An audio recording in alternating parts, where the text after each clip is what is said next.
अंतर्भक्ति जब गुरु कृपा से जागृत हुन्छ तब कस्तो लक्षण उत्पन्न हुन्छ, साधक मा साधना कृपावश कसरी घटित हुन्छ भन्ने प्रसङ्ग श्रवण गरेका थियौँ।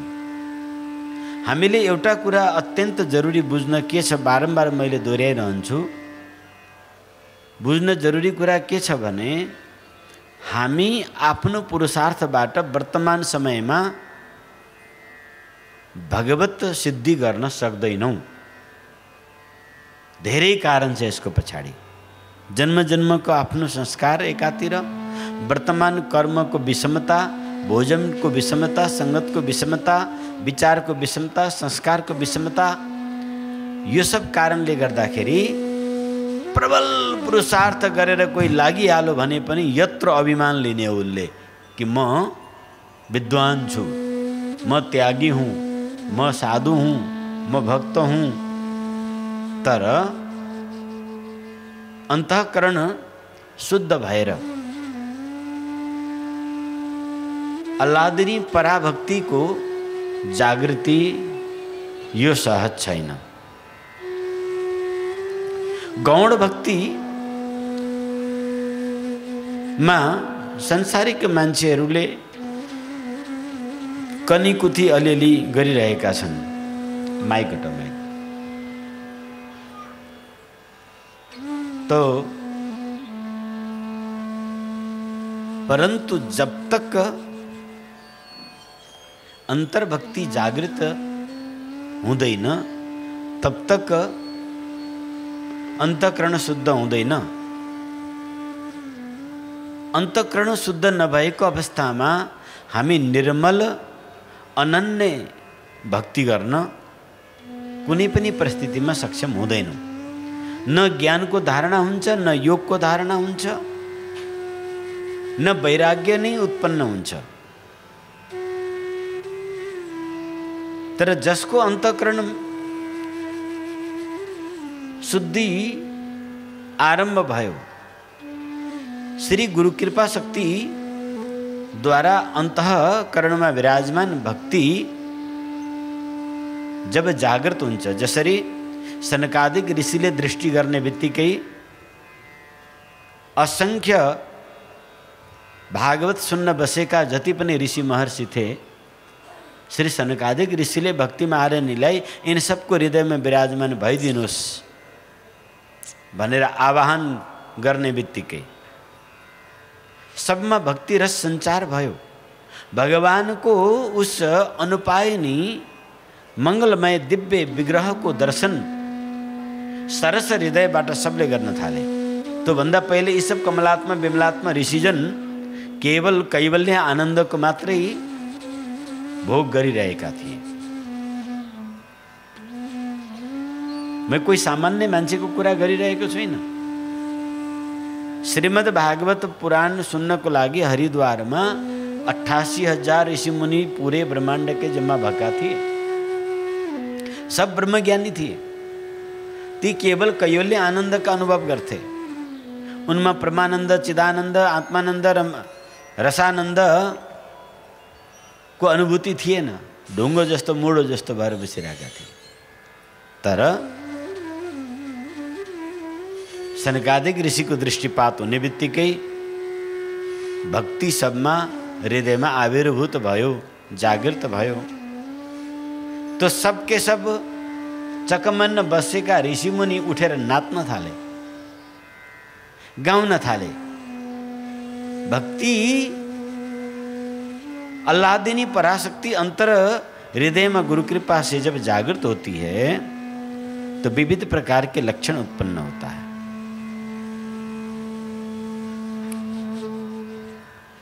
अंतर हृदय में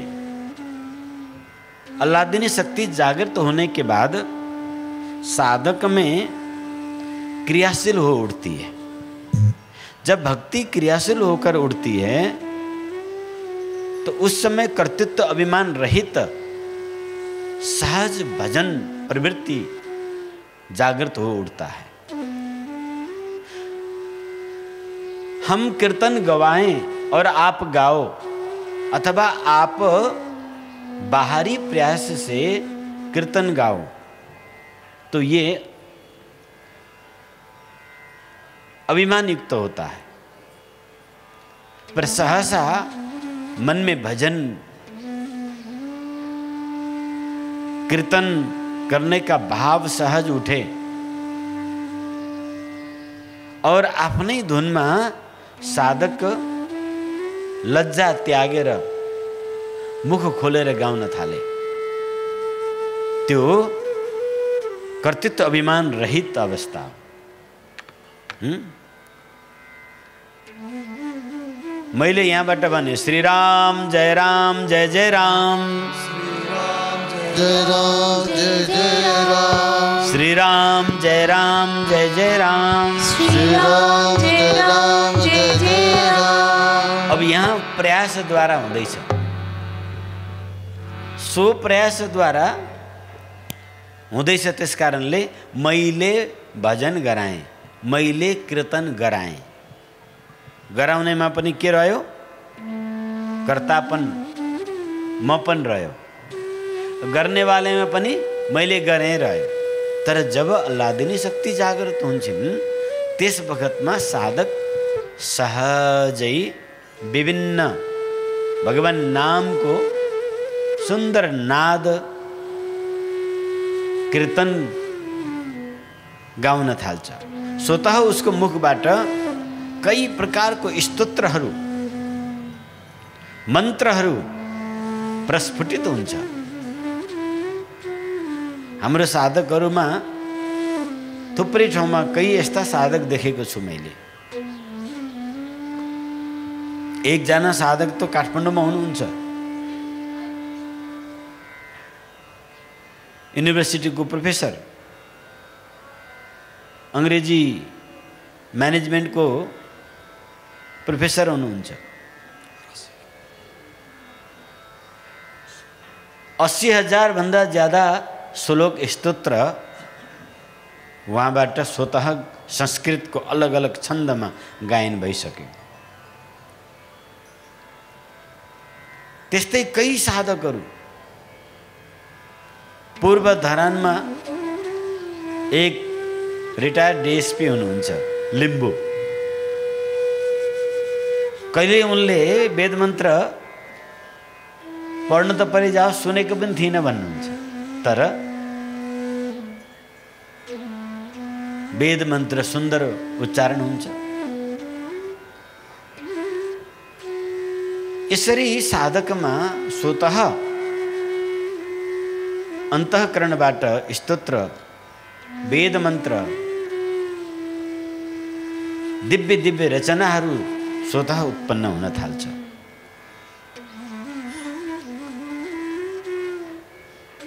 संस्कृतको पनि अलग अलग कालखण्डको अलग अलग मिश्रित शब्दहरूमा प्राकृतिक भाषा, पाली भाषा इत्यादिमा जो देव भाषाहरू हुन् त्यसमा साधकहरूले स्वतः उच्चारण गर्छन्। पहिलो। दोस्रो, जुन साधकको अल्लादिनी शक्ति गुरु कृपाद्वारा जागृत भएकी हुन्छन् त्यो साधकको अर्को लक्षण उसको हृदय स्वतः गदगद भएर उठ्छ। उसको नेत्रबाट बर बर बर आश्रुपात आफै हुन थाल्छ। नेत्रों से महाराज आश्रुपात होने लग जाता है। कहा भी है, मम गुण गावत पुलक शरीरा, मम गुण गावत पुलक शरीरा, गद गद गिरा नयन बहनीरा, गद गद बहनीरा, मम गुण गावत पुलक शरीरा, मम गुण गावत पुलक शरीरा। शरीर रोमांचित हो जाता है, वाणी गदगद हो जाता है, आँखों से गंडकी के धार के भांति आश्रु प्रवाह होने लग जाता है।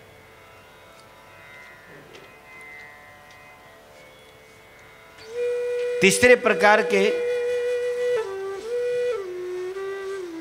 अनुभव में साधक के शरीर में स्वतः कंपन होने लग जाता है। कंपित गात, शरीर में कंपन हो जाता है। मेढक की तरह ब्यागुता जाई और तेरा परतिर ब्रुक ब्रुक उफ्रिन थाल्छ। शरीरमा कंपन हुन्छ, ब्यागुताको भाँति उफ्रिन थाल्छ। रोक्दा पनि रोकिँदैन त्यो अवस्था। चौथो अवस्था, साधक को शरीर जातो झैं सुई सुई घूमने थाल्छ, चक्की की तरह घूमने लग जाता है। आगे घूमता है, पीछे घूमता है, दायां घूमता है, बायां घूमता है, चारों ओर गोल गोल घूमने लग जाता है। पांचवा, साधना पर बैठने पर भगवान के रूप विशेष का अनुभव करने लगता है। अद्भुत अद्भुत स्वरूपों का दर्शन, अनेकों देवी देवता पितरों का दर्शन, लता गुल्म वृक्ष पहाड़ों का दर्शन उसको ध्यानावस्था में होने लगता है। नदी, सरोवर, मंदिर, पुष्प अथवा भिन्न भिन्न रंग के दर्शन होने लग जाते हैं। उसके लिए ध्यान की कोई प्रयास करना नहीं पड़ता। ये अलादनी शक्ति का अंतर जागृति अवस्था में साधक का ये शुभ लक्षण है। उसकी ध्यान ठीक मार्ग की ओर जा रहा है, इसकी उत्तम पहचान है। ये पहचान उपनिषद में भी बताया गया है। छठों अनुभव में मन में अनेक प्रश्न उठते हैं और उसकी समाधान भी मन में ही प्राप्त होता है। किसी किसी को तो आवाज भी आने लगता है, आकाशवाणी भी सुनाई देता है, पर कुछ लोग ढोंग करते हैं इसमें। सचमुच होना और ढोंग करना फरक है। प्राय दिदीबहिनी जो हुन्छन् नि, यसमा चाहिँ गुरुदेवले यस्तो भन्नुभएको छ भनेर अनि आफूलाई आउने आभासलाई ल मलाई त यस्तो आदेश भयो भनेर अनि अर्कालाई पालन गर्न लगाउँछन्। त्यस्तो कदापि गर्नु हुँदैन। साधना कालमा सुन्नु, गुरुदेवमा निवेदन गर्नु, त्यो कुरो त्यही सकियो। त्यो अनुसार केही पनि गर्न मिल्दैन। यो ध्यान राख्ने।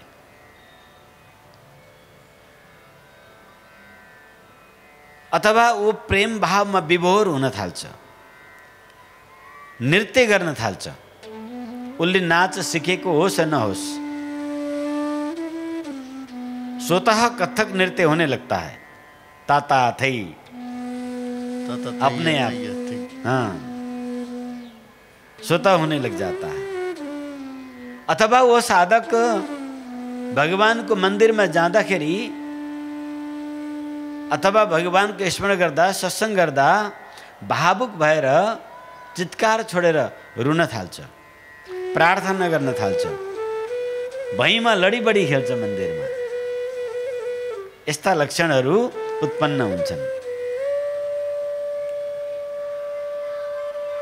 सातवां प्रकार का अनुभवमा अंतर्ज्ञान, वैराग्य, योग, नीति, ज्योतिष, आयुर्वेद आदि संबंधित पद्य, दोहा, चौपाई, छंद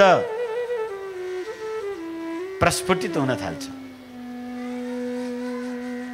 आठौं प्रकार को अनुभव में विभिन्न शास्त्रीय राग रागिनी, चाहे त्यो साधक संगीत को अभ्यासी होस् अथवा अनभ्यासी, भित्रदेखि अन्तर्नाद उत्पन्न हुन्छ। प्रत्येक चक्र केन्द्रबाट उत्पन्न हुने संगीतका स्वरहरू उत्पन्न हुन्छ। साधक आफ्नो धुनमा मस्तीले आलाप्न थाल्छ।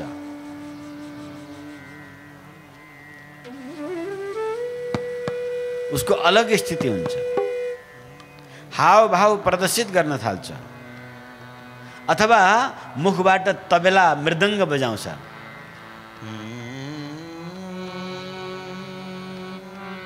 नवौं प्रकार के अनुभव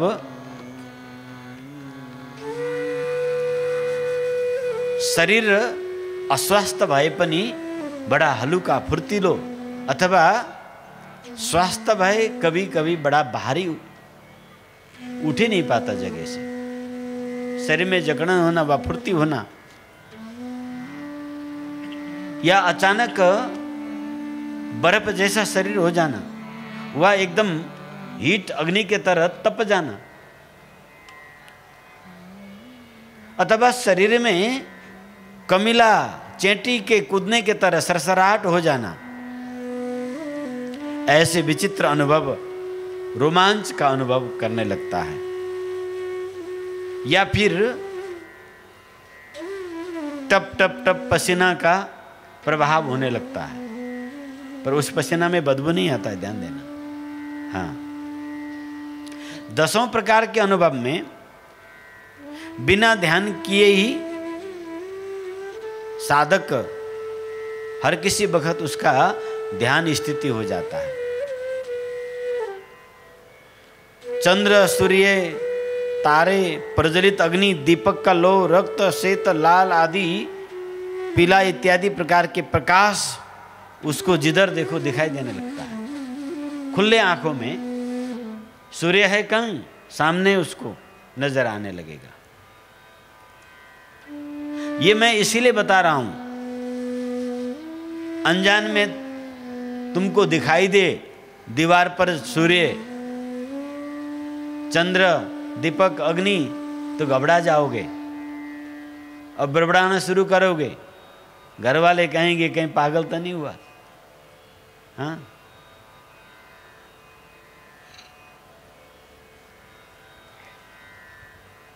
केही विकृत अवस्थामा पनि देखिन्छ, एक रोग पनि हुन्छ यसमा। हाम्रो बीचमा एकजना दिदी हुनुहुन्छ यहाँ, उनले नाङ्गे आँखले भित्तामा नाग आउँदै गरेको के भइरहेको उत्पात देखिरहन्छन्। यस्तो आयो त्यस्तो आयो, यो आयो।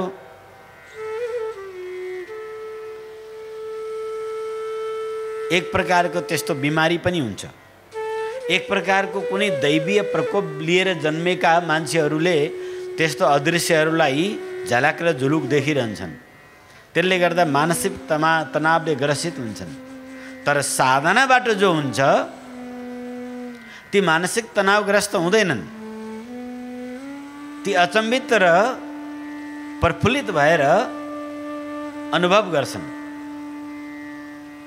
साधना से जो अनुभव होगा उसमें भावुक होगा व्यक्ति, अचंभित होगा, प्रफुल्लित होगा, तनाव ग्रसित नहीं होगा। 11वें प्रकार के अनुभव में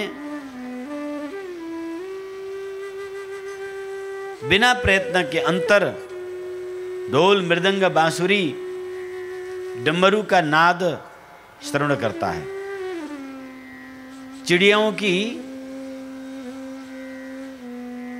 चहक का अनुभव करता है, चरा चुरंगी को कोलाहल, झरना को ध्वनि, नदी को सुस्केरा इत्यादि अनुभव गर्न थाल्छ।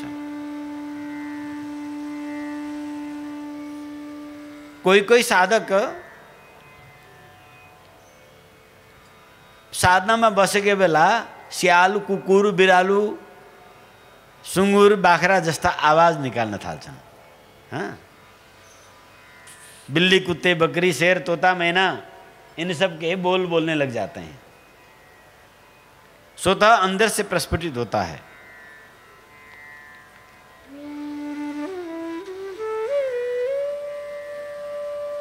तेरह 14 प्रकार के अनुभव में वेद मंत्र का स्वतः अंतरः प्रस्फुटित हो जाता है। वेद मंत्रों की, शास्त्रों की मंत्रों की, पौराणिक मंत्रों की साधक उच्चारण करने लगता है, छंद सहित उच्चारण करता है। भगवान के विभिन्न ज्ञात अथवा अज्ञात स्वरूपों का, नामों का, मंत्रों का बिना जप किए उसका मुंह से स्वतः उच्चारण होने लग जाता है। मन में आप से आप जाप होने लग जाता है। कहां तक मैं कहूं, इस प्रकार के लाखों प्रकार के अनुभव अलादीन शक्ति के जागृत होने पर ये सब लक्षण दिखाई देते हैं। श्री गुरु कृपा द्वारा जब साधक में अंतर भक्ति रूपा अलादीनी शक्ति को जागृत हुन्छ तब यस्तो प्रकारको चाहिँ अनुभवहरू आउँछन्। यी सबको नाम लिनु, पूर्ण वर्णन गर्नु साध्य हुँदैन। कति छ कति सम्भवै छैन।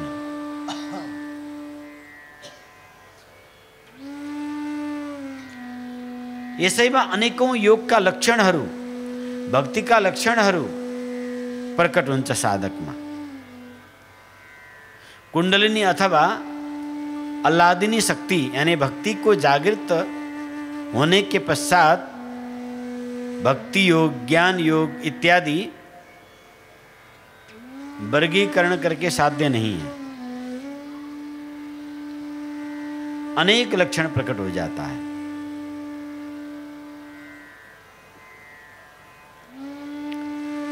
इसीलिए शक्ति जागृति के पश्चात साधक स्वतः सिद्ध साधना, स्वतः सिद्ध साधना जिसे महायोग की संज्ञा दी गई है, जिसमें हठ योग, मंत्र योग, लय योग, राजयोग, ये अनेक योग उस साधक में घटित हो जाता है। हाँ, एक नहीं अनेक।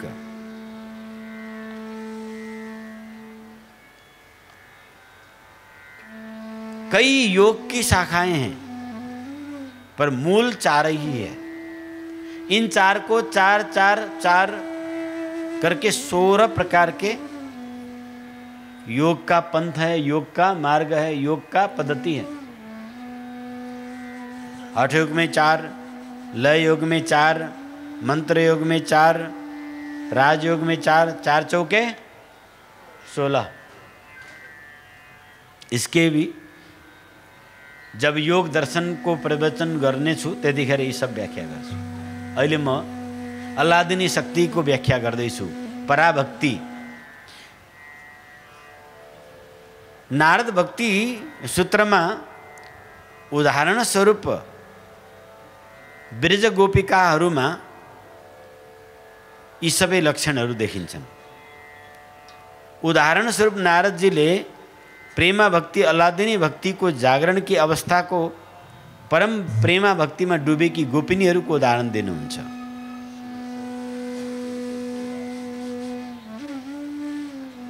इस प्रकार के साधना के स्थिति में साधक को घर, परिवार, कर्म, व्यवहार छोड़ना नहीं पड़ता। विचार गर्नुस् तपाईहरु आफै। गोपिनीहरू घर गृहस्थी वाले थे, छोराछोरी थियो, परिवार थियो, खेती कृषि थियो, गाई बाछा सबै थियो। ती सबै काम पनि त घरका उनीहरू भ्याइरहेका थिए, सबै गर्दथे। भात पनि पकाउँथे, घाँस पनि काट्थे, गाई पनि दुहुन्थे, खेती कृषि पनि गर्थे, बजार व्यापार पनि गर्थे, गाउँ चराउन पनि जान्थे। विवाह भोज पार्टी व्रतमण्ड ये सबै पनि गर्थे। संसारिक जो कर्म गर्नुपर्ने हो ती ब्रजग्वाल बाल गोपीहरू सबै गर्थे। उनीहरूलाई यस भक्तिको परा अवस्थाले कुनै घर गृहस्थीको कार्यमा बाधा पुर्याएन। समझे कि नहीं? भक्ति जागृत हुए व्यक्ति के सांसारिक जीवन में किसी प्रकार का कोई दखल या समस्या उत्पन्न नहीं होता है। प्रहलाद जी गृहस्थ थे, दुर्वा गृहस्थ थे, हाँ? नरसिंह भगत गृहस्थ थे, ज्ञानदेव गृहस्थ थे, नहीं ज्ञानदेव तो विरक्त थे, तुकाराम, नामदेव, गुरु नानक देव, मेरा भाई, ये सब तो गृहस्थ ही थे।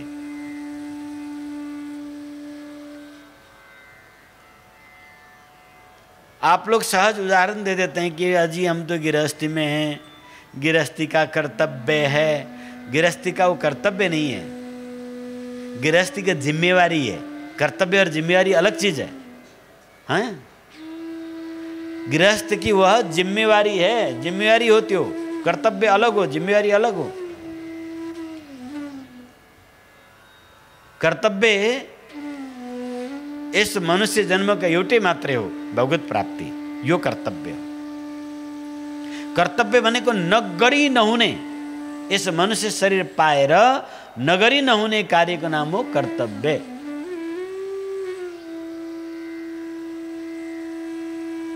तो नगरी नहुने के हो त स्वस्वरूप बोध, आत्मा साक्षात्कार, भगवत साक्षात्कार। यो नगरी नहुने, यो परम कर्तव्य हो। अनि यो संसार, यो जिम्मेवारी हो। यो दैनिक रोजमर्राको जीवन जिउनको लागि एउटा व्यवस्थापन मात्रै हो। आफ्नो प्रारब्ध अनुसार इस पंचभौतिक शरीर अन्नमय कोषको भरण पोषण गर्नको लागि मनुष्य व्यवस्थित जीवन जिउनु तो एक कला हो, कुशलता हो। र परिवारको भरण पोषण पालन गर्नु त्यो एउटा जिम्मेवारी हो र सहज प्राकृतिक स्वभाव हो। हाँ, पशु पंक्षी कीट पतंग सबले गर्छन्, तिमीले पनि त्यही गर्छौ भने फेरि ती पशु पंक्षी कीट पतंग र तिमीमा के फरक भन न? हाँ? किनकि प्रारब्धवश र प्रकृतिवश यो स्वाभाविक हुने क्रिया हो। त्यसमा जिम्मेवार भएर को व्यक्ति गर्छ र गैर जिम्मेवारी को रहन्छ भन्ने कुरा भिन्न, तर कर्तव्य होइन। कर्तव्य त इस मानव जन्म को सार्थक गर्नु, शिवत्व को प्राप्त हुनु, जीव से शिव बन्नु, यो परम कर्तव्य हो। तो अंतरशक्ति, आध्यात्मिक शक्ति को जागरण में संसारिक कर्म में कुनै प्रकार को बाधा हुँदैन। सबै कर्म भइरहन्छ, तर विशेषता के हुन्छ? भक्ति युक्त भएर यदि संसारिक कर्म गर्छौं भने पनि त्यसमा साधक अनासक्त भएर गर्छ। अरु समय आसक्तिपूर्ण गर्थ्यो, रागपूर्ण गर्थ्यो, द्वेषपूर्ण गर्थ्यो, बाध्यतापूर्णताले गर्थ्यो भने जब अन्तर्भक्ति को शक्ति जागृत हुन्छ, अल्लादिनी शक्ति जब जागृत हुन्छ उसको, त्यस बखतमा उसले गर्ने सारा क्रियाकलाप सहज हुन्छ, अप्ठ्यारा केही पनि हुँदैन। हर पुरुषार्थ उसको लागि सहज हुन्छ। अक्लिष्ट कर्म, अक्लिष्ट व्रत, उसको संकल्प कष्टकर हुँदैन। कोही पनि कार्य जो संकल्प गर्छ उसको संकल्प पनि विपरीत हुँदैन। उसमा जो यस्तो अन्तरशक्ति जागेका साधकमा जो संकल्प उठ्छ, शुभ संकल्प उठ्छ, शुभ कर्ममा ऊ प्रेरित हुन्छ, अशुभ कर्ममा उसको हिम्मत उठ्दैन। पहिले त्यही व्यक्ति मौका पर्दा चोर्नमा, झुट बोल्नमा, कपट गर्नमा, लुट्नमा, छल गर्नमा माहिर थियो भने त्यही व्यक्ति अन्तर्भक्ति जागृत भएको अवस्था या हुँदै गरेको अवस्थामा अब त्यो सब कार्य गर्दा उसको मुटु कामेर आउँछ, उसको हात काम्न थाल्छ।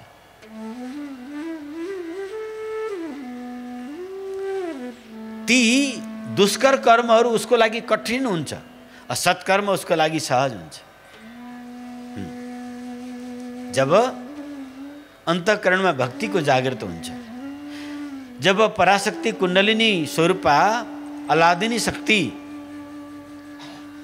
जो योग माया हुन्, जो सनातनी हुन्, जो जीवको अन्तःकरणमा अधोमुख भएर बस्दा संसार प्रवृत्ति हुन्छ, ऊर्ध्वमुख हुँदा भगवत प्रवृत्ति हुन्छ। त्यसलाई अनेक नामले अलग अलग परम्परामा पुकार्ने गरेका छन्। तिनैलाई अलादिनी शक्ति भनिन्छ। तिनै पराभक्ति की जन्मदात्री हुन्, पराभक्ति स्वरूपा हुन्।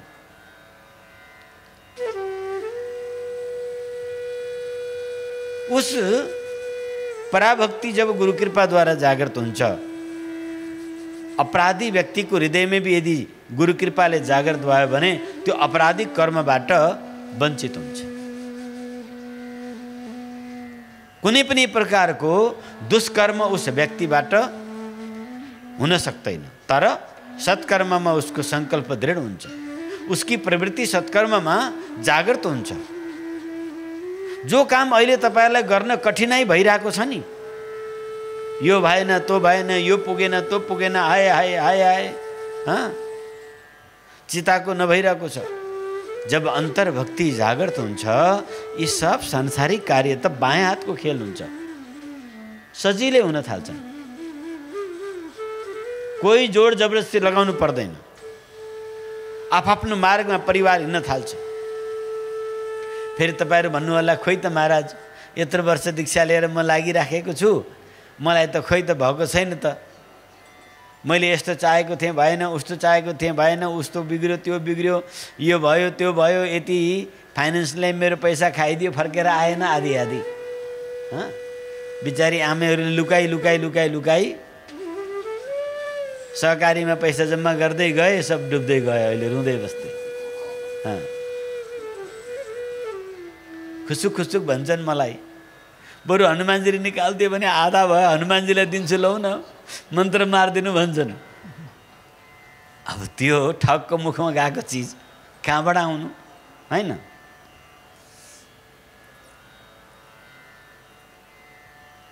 तो यदि तपाईको मनमा साधना मबाट लिइरहेका गरिरहेका व्यक्तिहरूमा यस्तो भाव उठ्छ भने, खोइ त मेरो काम भएन त सजिलै हुन्छ भन्नुभयो त गुरुदेवले, त्यो काम भइरहेको छैन भने त्यो तपाईको हितको कार्य थिएन। पराभक्ति शक्तिको जागरणमा हित कामना सब पूर्ण हुन्छन्, अहित कामना केही पनि हुँदैन पूर्ण। यो जानिराख्नु, मनोकामना त मनोकामना, तर हितकर छ भने त्यो फट पूर्ण भइहाल्छ बिना प्रयासै। अहितकर छ भने लाख टाउको मार, हात पटक हुनेवाला छैन। भइहाल्यो भने पनि खुसी दिँदैन।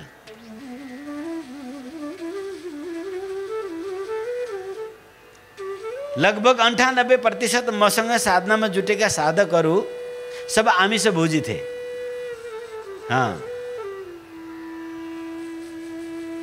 कति बाख्रा, कति कुखुरा, कति भैँसी हजम गरेर आएकाहरू। तर मैले सोधिनँ कसैलाई प्रतिबन्ध पनि लगाइन। परन्तु आज म गर्जेर भन्न सक्छु कि साधनामा जुटिरहेका व्यक्ति 90% भोजनमा शुद्धि छ। हेर्नुस्,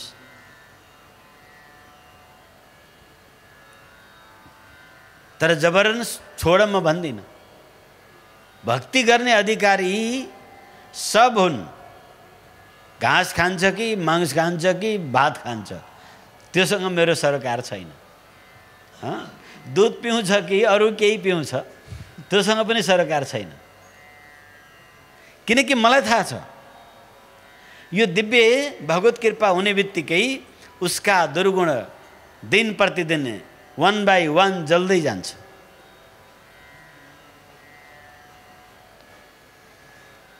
विपरीत रुचि हट्दै जान्छ, सकारात्मक रुचि बढ्दै जान्छ।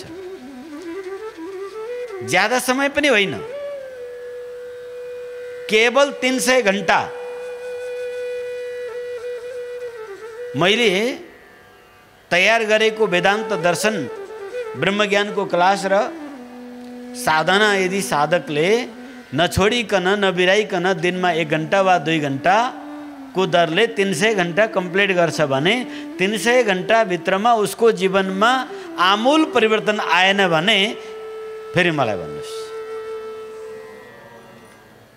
तो परिवर्तन कस्तो परिवर्तन? सकारात्मक परिवर्तन। स्वयंको लागि प्रथम, परिवारको लागि दोस्रो, छिमेकको लागि तेस्रो, राष्ट्रको लागि, विश्वको लागि मङ्गलकारी परिवर्तन हुन्छ।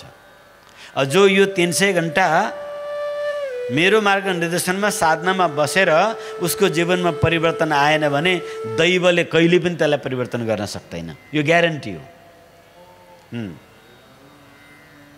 त्यो रावण जस्तै हो, त्यो कंस जस्तै हो, त्यो शिशुपाल जस्तै हो, त्यो कहिल्यै परिवर्तन हुन सक्दैन। तर 300 घण्टा नछोडिकन त्यो दिव्य ब्रह्मज्ञानको सत्संग सहित 2 घडीको यो महायोग साधना गरेर मात्रै हेरेन, जीवन ज्योति जागेन, जीवन मङ्गल भएन, जीवनी कला आएन, जीवनमा रस भरिएन भने अनि भन्नु होला।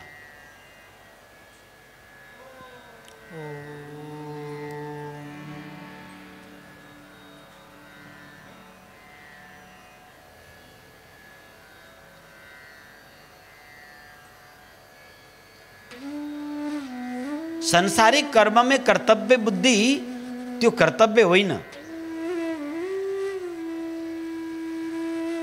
आत्मा उन्नति को प्रति कर्तव्य बुद्धि कर्तव्य हो। आत्मा उन्नति, मन शुद्धि, अंतःकरण को स्थिरता में तो हाम्रो कहिल्यै भाव जाँदैन अनि हामी बडो कर्तव्य परायण हुन्छौं।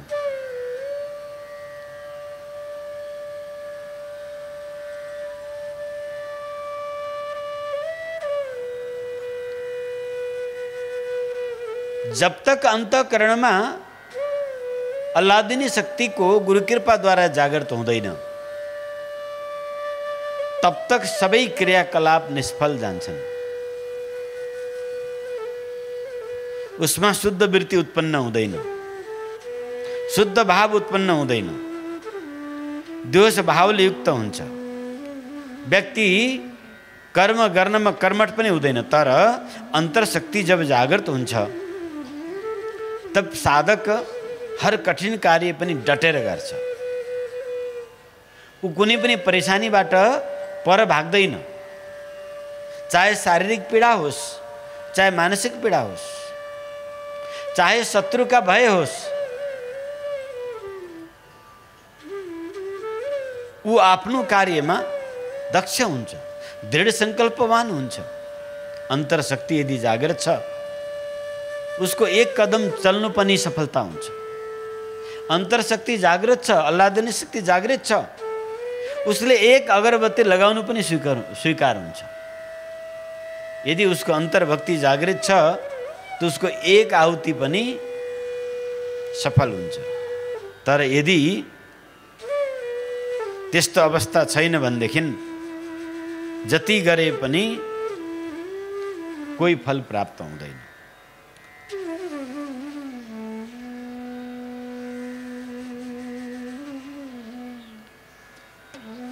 बाहरी प्रयास द्वारा ये सब म प्राप्त गरूं ये संभव छैन। यह गुण साधन ते नहीं होई, यह गुण साधक ते नहीं होई, तुम्हारी कृपा पाव कोई कोई, तुम्हारी कृपा कर पावक कोई। यह गुण साधन ते नहीं होई, यह गुण साधक तुम्हारी कृपा पाव कोई कोई, तुम्हारी कृपा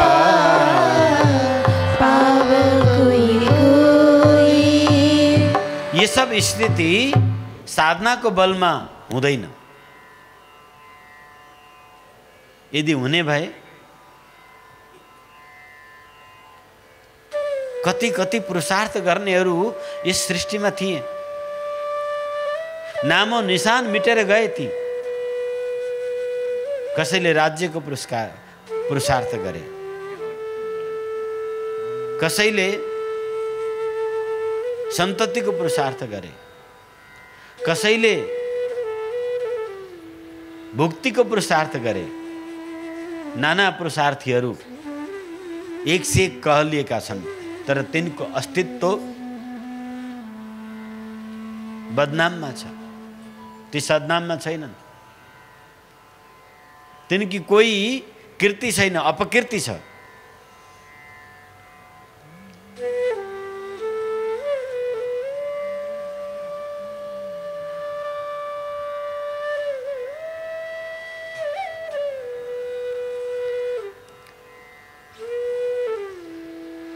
जन्म जन्मांतर की कुसंस्कार प्रारब्ध सामने आके घेर जाता है। यदि कोई पुरुषार्थ करने भी लग जाए तो जन्म जन्म की कुसंस्कार घेर लेता है। केवल पुरुषार्थ की ही बात नहीं, यदि कोई साधक सिद्ध महायोग में जुड़ा है और गुरु कृपा से उसकी कुंडली जागृत हो गई, पराभक्ति उसमें आविर्भूत हो गया, उस समय जो मैंने पूर्व चर्चा गरेका विविध लक्षणहरू जो छन् ती सब हुँदा हुँदै पनि फेरि बीच बीचमा अवरोधहरू उत्पन्न हुन्छन्। अनेक अवरोधहरू आउँछन्। साधना गर्दा गर्दै मनमा अनेक कुभावहरू उत्पन्न हुन थाल्छ, किनकि वर्तमान कृपा साधना र पूर्व प्रारब्ध दुईटै लाप्पा खेल्न थाल्छन्। साँडे जुदाईको तर भयंकर जुदाई हुन्छ। यदि वर्तमान साधना पक्ष उसको गुरुनिष्ठा समर्पण भगवान नाम निष्ठा मजबूत छ भने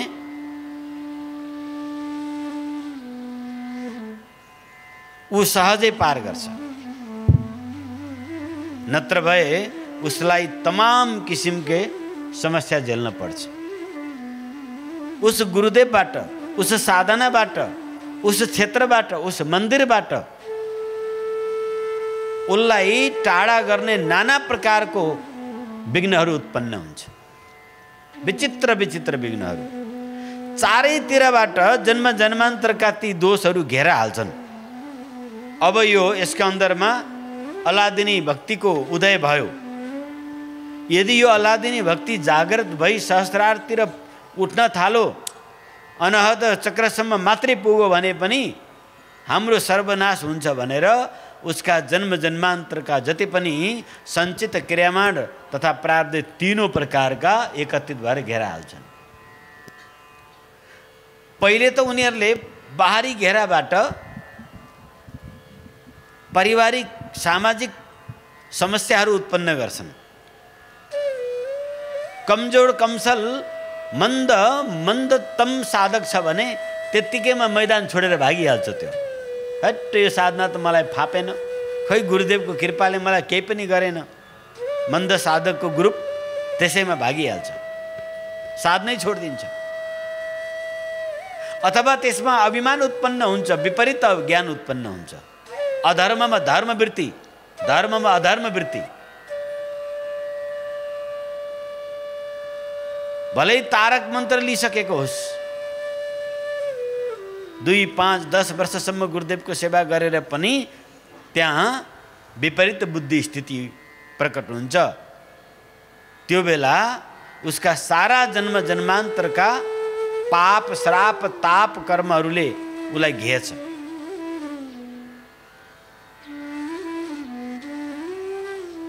चोर जसरी पुलिसदेखि भाग्छ त्यसै गरी यी समस्त अविद्यामय कर्म उस पराविद्या पराभक्तिदेखि थुरथुर भएर भाग्छ। आफ्नो कब्जाको वस्तु खोसेर लान्छ भन्ने डरले उसको मन बुद्धि चित्त अहङ्कारमा झन् जबरजस्त पकड बनाउन थाल्छ। नआत्तिनु तो थोड़ी देरको बादल हो। साधक यदि अडिग भएर रह्यो भनेदेखि फेरि टम्म आकाश ढाकेर सूर्य नदेखिने बादल कहाँबाट आउँछ र कहाँ गयो केही थाहा पाइँदैन। एकैछिनमा छताछुल्ल फेरि झललल सूर्यको दर्शन, निलो आकाशको दर्शन हुन्छ। तर साधक त्यतिमै पल्टी खाइहाल्छ। मन्द साधक त पल्टीमाथि पल्टी खाइहाल्छ। ती उसका पूर्व जन्म जनित त्रिगुण जनित संसर्ग जनित कर्म संस्कार यस प्रकारले घेर्छ तिनलाई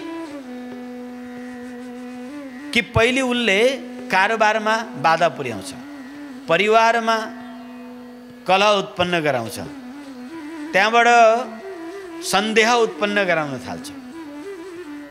त्यतिले पनि भएन भने उसलाई अन्य जन्जालमा व्यस्त राखेर दूर पर उस गुरुदेवदेखि उस साधनादेखि पर पर पर पुर्याउँछ। साधनामा बस्न खोज्छ, भ्याउँदै भ्याउँदैन। त्यस्तो परिस्थितिहरू आइपर्न थाल्छ। हुँदै हुँदै एक दिन यस्तो स्थिति आउँछ कि साधना गर्न मनै लाग्दैन। आलस्य प्रमाद उत्पन्न हुन्छ। भोलि गरौँला, पर्सि गरौँला। यदि कसैले गर्न साधक भने गर्छु गर्छु भन्छ, यसो बसी पनि टोपल्छ अनि यसो झुल्छ, गर्न थाल्छ। उबासी आउँछ, झुल्न थाल्छ, उसको कम्मर दुख्न थाल्छ, पलटी कष्टै हुँदैन, कटकट कटकट खाएर उठो उठो भइहाल्छ। त्यही बेला दिशा लाग्छ, पिसाब लाग्छ, दुनियाँदारी त्यही बेला हुन्छ। आगे पछि हुँदैन। फेरि जब बस्छ भजन गर्न नि, त्यही बेला सबै कुरा हुन थाल्छ। काम काज पनि त्यही बेला याद आउँछ। आगे पछि घन्टौँ मोबाइल लिएर सारिरहन्छ, त्यहाँ स्लाइड गरेर हेरिरहन्छ।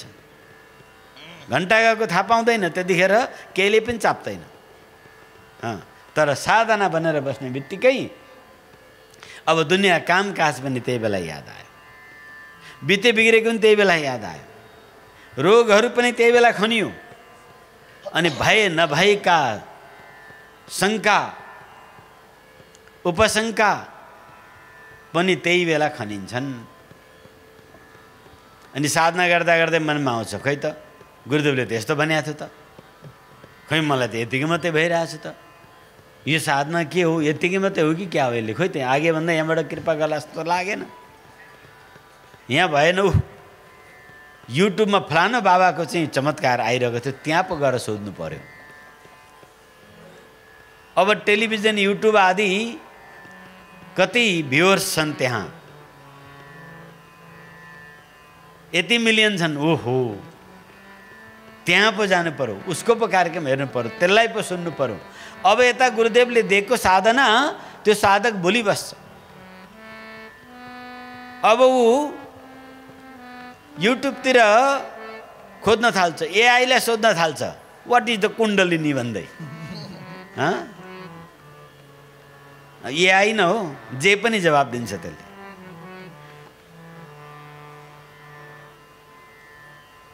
तपाईको विचार अनुकूल जवाब दिन्छ। तपाईले एआईलाई सोध्नुस्, महायोग गर्दा राम्रो हुन्छ अरे भनेको सुनेको थिएँ, हो त भन्यो भने हो त भन्छ, त्यही होमै जवाब दिन्छ। एआईले कुन महायोग गर्दा राम्रो हुन्छ भनेको थियो, खोइ मैले त्यस्तो खास अनुभूति त गरिनँ त भनेर तपाईँले सोध्नुभयो भने उसले फेरि त्यही अनुसारकै जवाब दिन्छ। बडा फटा हुन्छ यो एआई। तपाईँ मोबाइल बन्द गरेर राख्नुहोस् र पनि उसले सुनिरहेको हुन्छ, अनि तपाईँको भाव अनुसार आफ्नो जवाब बनाएर दिन्छ। तपाईँलाई लाग्छ यो त विज्ञानले दिएको एन्सर हो। अनि त्यही अनुसारको मानसिकता बनाउन थाल्छ। लौ, त्यो गुरुले त मलाई के शक्तिपात गरेको भनेको त के देउता उठाएर पो लगाइदिएको रहेछ भन्ने पट्टि जान्छ। जोखाना हेराउन जान्छ। जोखाना हेर्ने हेरे भन्छ ल है तँलाई त कालो मसान उठाएर पो लगाइदिएको रहेछ है बाबु नानी। अब देउरालीलाई बोका दान नगरेसम्म हुँदैन, बलि गर्नुपर्छ भन्न थालिदिन्छ। अर्कोको पास गयो भने लौ शनिमा सङ्कट, सङ्कटमा भ्रामरी, तेरो त सर्वनाशै हुने बेला आएछ। अब कालो घोडा, कालो तिल, कालो भैँसी के हो दान गर्नुपर्ने। यति मृत्युञ्जय, यति प्याकेज।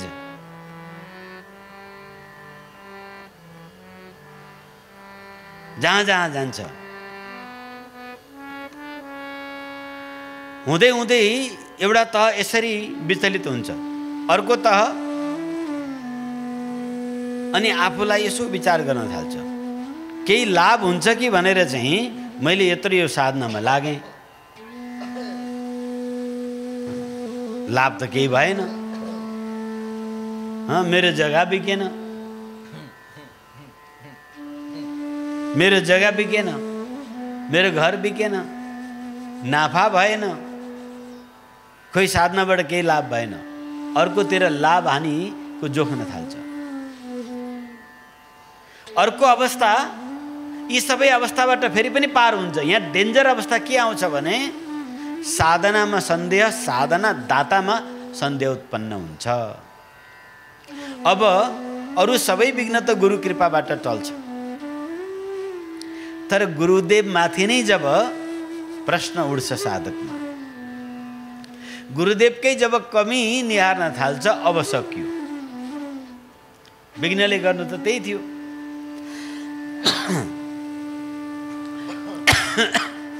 विघ्नले गर्न त त्यही थियो, त्यो गर्नु गर्छ साहब। अब जो साधना दाता हो, जसको माध्यमबाट सब प्रकारले रक्षा गर्ने वाला हो, उही माथि सन्देह भएपछि त केबाट बच्ने। हरौ रुष्टे गुरु त्राता। संसारमा सबै रुष्ट भए पनि भगवानले रक्षा गर्नुहुन्छ। अब भगवानै रुष्ट भइहाले पनि गुरु त्राता, गुरु रक्षा गर्नुहुन्छ। उन सब प्रकारको प्रकोपबाट रक्षा गर्ने वाले गुरुदेवमा नै जब सन्देह उत्पन्न भइसकेपछि गुरु रुष्टे न कश्चन, फेरि उसलाई बचाउने वाला कोही पनि छैन दुनियाँमा। त्यो विघ्न बाधाले त्यति गरिदिनु छ, त्यो सन्तप्रति, त्यो गुरुप्रति, त्यो आचार्यप्रति उसको वैर मानसिकता उत्पन्न गर्नु छ। कहिले कहिलेको कुरा उसको दिमागमा याद आउँछ, के जाने कुरा याद आउँछ। त्यत्रो मार्गदर्शन गरेको, त्यत्रो सम्झाएको, त्यत्रो पढाएको, त्यत्रो प्यार गरेको सबै बिर्सिन्छ। एउटा सानो कुराको किरा उत्पन्न हुन्छ दिमागमा, अनि त्यहाँबाट दोषै दोषको ढेर निकालिदिन्छ। अब गुरु ढोंगी, पाखण्डी, लालची, लोभी नजर आउन थाल्छ। यस्तो अवस्थामा दुर्लभ कोही बस्न सक्छ। श्री सूरदासजी भन्नुहुन्छ, हरि तेरो भजन कियो न जाए, हरि तेरो भजन कियो न जाए। कहा कहूँ तेरी प्रबल माया, देती मन भरमाए। कहा कहूँ तेरी प्रबल माया, देती मन भरमाए। हरि तेरो भजन कियो न जाए, हरि तेरो भजन कियो न जाए। जब आवो साधु संगति, कछुक मन ठहराए। जब आवो साधु संगत, कछु मन ठहराए। हरि तेरो भजन कियो जाए, हरि तेरो भजन कियो जाए। स्थिति यस्तो आउँछ। महान भक्त सुरदास जस्ता महापुरुष हृदयदेखि श्री गोपाल गोविन्दको चरण समातेर बलिन्धार आँसु बसाउँदै आफ्नो आएको अन्तर्विघ्न बाधाबाट बचाउनको लागि पुकार गर्नुहुन्छ। यो अन्तर्नादको भाव प्रातकालीन सत्सङ्गमा हामी सुन्नेछौँ।